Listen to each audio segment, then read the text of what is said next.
Thank you. And as many of you in this audience know, we've been singing and working on these kinds of issues in this part of the state for a long time.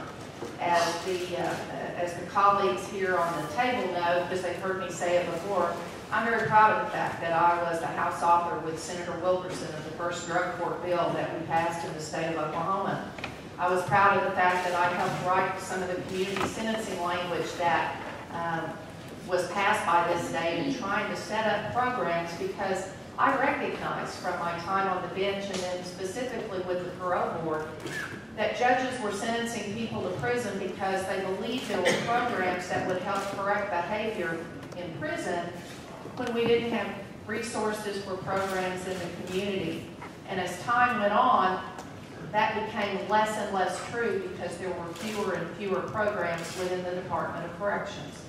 And so we began to send people out, or they would come up for parole, they would discharge their sentence, and there would have been very little that had been done to intervene on the behavior that led to criminal conduct. We must have community resources, and we must have the political will to be able to say we need to do more than we have been doing. An ounce of prevention is worth a pound of cure. Grandmother was right. It applies in corrections just as it applies with almost every social ill that the state of Oklahoma faces. We are fortunate. The Drug Offender Work Camp, which was established up at Alva, Oklahoma, about 1993 was when 3 communities competed to have that. That program is a good program. We have had to fight to keep that program as in a whole, as whole as it is, W-H-O-L-E. Because it is successful, the tendency has been to make it shorter and run inmates through it faster. That defeats the purpose. You don't accomplish what you set out to accomplish if you change the parameters for a successful program. We need a drug offender work camp just like that for the women in the state of Oklahoma who are incarcerated, who have already gotten to prison. We need to be able to figure out a way to replicate that program for them.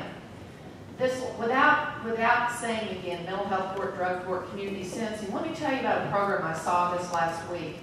I had an opportunity to speak at a program in Tulsa, a reintegration program called Fitting Back In. It has new meaning to me for the FBI.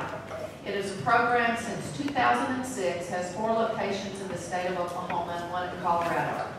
This is a program that the inmates must apply to before they have discharged their sentence. They are screened, they are selected, but it is mostly on the want to, the will, the desire of the offender who is about to return to a community, to return to our neighborhoods.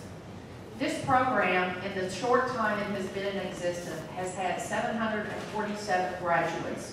747. 8 have reoffended. 8 have been resentenced.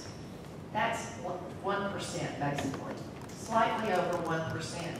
I don't know of a single program I've been involved with when I was with the parole board that has that kind of high success rate. We need to figure out why programs like that work. We need to help other communities figure out how they can implement those programs. And that will be one of my goals, I believe, as governor, in helping lead our state to make sure that our citizens are fitting back in.